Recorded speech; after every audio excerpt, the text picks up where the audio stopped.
Now we're talking with Jason Bynes, a former PR person for several car manufacturers, who is just releasing a new book titled "What Did Jesus Drive?" How are you, Jason? I'm good, thank you. Very interesting title, and I'm sure very interesting content in the book. I mean, PR, automotive, and all other things, especially when crisis hits. It's a big time for PR people, and the ramifications for customers are pretty big too, right? Absolutely, and one of the guiding principles of the book is if you think you're immune to a crisis, then you violated the first guiding principle, because one is coming sooner or later, either for your company or you individually. And so knowing that a crisis could come, it could be horrific, it could be minor, get prepared in advance so you're not making it up while you're in the midst of a crisis. Because if you're prepared for a crisis, you can mitigate it, or you can ensure your survival. And of course, my guiding principles in the crisis I've been involved in was the first guiding principle is that you have to make sure the safety and satisfaction of your customer is paramount. Yeah. Nothing else can trump it. The second guiding principle to mitigate or survive a crisis is communicate honestly and openly, and only with facts. Never speculate. That will get you in trouble, and certainly never lie. That will kill you. Well, especially nowadays with internet and Facebook and Twitter, where everything is so transparent. If you try to hide or make up some little thing here or there to mitigate whatever you think it's going to be better for you, it's going to be the opposite result. Well, the famous author and humorist Mark Twain said, "A lie can travel halfway around the world while the truth is putting on its shoes." That was 100 years before the internet. Now lies go around the world hundreds, thousands of times. And which brings me to the final guiding principle in surviving a crisis or mitigating it is everything you say can and will be used against you. So, Jay, remember the British Petroleum Deepwater Horizon oil spill. After a few days, their CEO said, "I want to get my life back." Exactly. And those words lived on and nailed him. He was let go as a CEO because he was so callous. People had died because of the disaster. People were put out of business during the disaster. And this fat cat CEO is complaining that he wants to get his life back to normal. So, Jason, you were pretty successful in some of the crises that you faced. You were with Nissan, Ford, and Chrysler within the automotive industry. So can you share with us a little bit of some of the problems that you confronted and how do you solve them? Well, the first major one was a transmission at Chrysler. It would have bankrupted the company had it been recalled instead of fixing it one by one. And there again, it was put the customer safety first, and we did that. The second biggest crisis I was in was the second sudden acceleration crisis. Of course, the first one was the Audi 5000, which almost put Audi out of business, by the way. And the second one was with the Jeep Grand Cherokee, and I was in charge of the communications for that.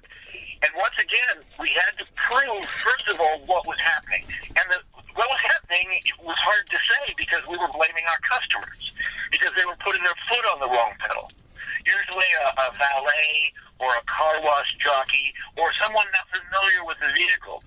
But what we did in the end, we found that we could keep them from making that mistake by putting brake shift interlock. And a couple of us demanded the company retrofit those vehicles, even if it was at great expense, and even though the trial attorneys would say, "Oh, the vehicle's defective." It wasn't defective. The fact is this newer technology added on to the older vehicles could keep customers from making a mistake. And that's how we survived that crisis. Of course, the biggest one I was in was the Ford Firestone tire crisis. And you can argue who was guilty, Firestone, or who was guilty, Ford. But there's one thing I know that came out of this. Only one company put the customer safety first, and that was Ford Motor Company. The second recall of Firestone tires, Ford did by themselves. Firestone didn't help at all. And I'm proud of that work at Ford, and that's the company that fired me. I got fired Jack Nasser. But the facts are the facts, and Ford took care of their customer. They put the guiding principle first. The safety and satisfaction of your customers has to be paramount. Yeah, that's what customers expect nowadays from this company. And again, with all these new means of communications and like venting against the companies through social media and all those kind of things, I mean, companies are really on the spot more than ever, no? Well, and everybody keeps saying, oh, we have all these tools now.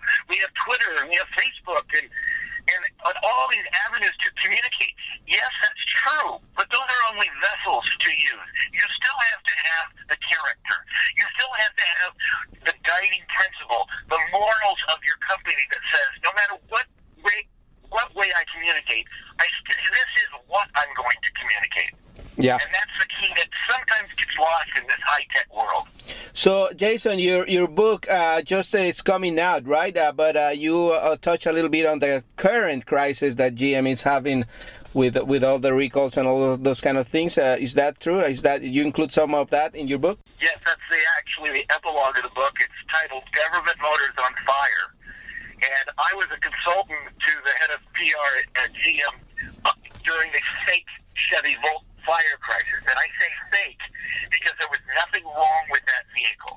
Nothing wrong. It was NHTSA out of control. But I will say what GM did.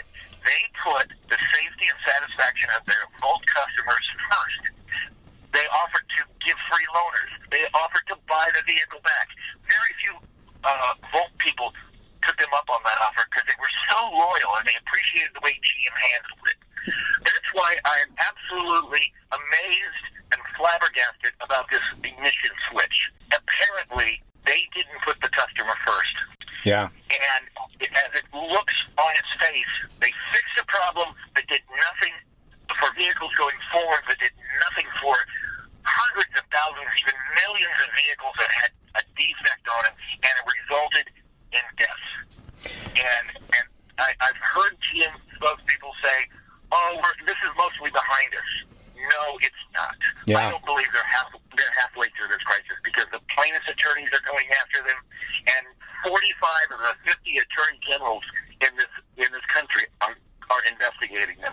They've got a long way to go, and it's going to be interesting how they get through this because if they're helping people that were hurt by the ignition switch, what about the other people who were hurt in other vehicles prior to their bankruptcy? That's the eye to the needle they have to go through to come out of this not unscathed but in a survivable way. It's not a given that GM will survive this. Yeah, this is still going on, obviously, and again, which is also interesting to see what happened then. But right now, I mean, what has caught my attention recently is like sales, at least for now, are not affected. On the other, I mean, completely the opposites. People are like almost like the new people who come in to buy new cars, almost not affected by this. What's your take on that? Why you think that happens? Why you think customers don't pay attention to some things and some others they do? They got busy lives. I will say also that cars have become more basic transportation than they were 20 years ago. There's not as much passion about buying a car, but people still want the car, but there's not as much passion, so they don't pay attention to the issues. As I hear on conservative radio, there's a lot of low information voters out there. I go back to the crisis we were in the mid-'90s when airbags, they were afraid that kids were going to be killed because of dual airbags. Yeah, I remember that. And USA Today said projected 2 kids a week were going to be killed.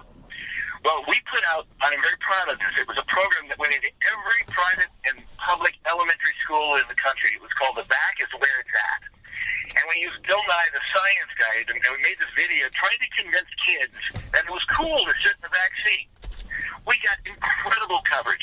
It was used in 95% of all schools. You'd think with that much noise, you wouldn't see another kid in the front seat. But I'd go to Tony Little, Birmingham, Michigan, and there'd be someone with a $50,000 car with a little kid in the front seat. I know. Yeah, So, I mean, there's so much on people's minds. There's so much information out there. You have to now cut through the clutter if you want to make a difference because there's so much noise out there. Yeah. So we're talking to Jason Bynes, author of What Did Jesus Drive? A Crisis PR in Cars, Computers, and Christianity. So is the book available now, or when it's coming up, and where can audience can look for it? It'll be available November 1st as an ebook and November 15th on newsstands and through Amazon and so forth. Just to give you some context of the title, yes, while in the last chapter I helped the world's largest Bible company avoid a crisis when they retranslated the world's most popular Bible. But it's kind of more a crisis that the industry was in, where a bunch of nutcases back in 2002, 2003 were demonizing SUVs. Wow. Yeah. And they were burning SUV dealerships. There was a campaign called What Would Jesus Drive? Yeah, exactly. And so I took that on in the agency I was in, and I pointed out the hypocrisy of these people. They flew on private planes and lived in giant houses and then told you or I what we can drive. Exactly. But then I found, as they say, I found a man, his name was Jesus Rivera. He was a GM retiree. He was a grandfather, a Vietnam vet, and he had 2 SUVs. And so we ran a full-page ad in USA Today that said, "What does Jesus drive?" We asked him. Excellent. Well, Jason, unfortunately, we're running out of time. It's a fascinating conversation, but again, so people can look for your book on Amazon and everywhere else. So we're gonna post it on our Facebook page so they can look for it. Okay? Thank you very, very much. Thank you, and good luck, and we'll talk to you soon. Thank you. Bye. Este programa fue una producción de National Latino Broadcasting.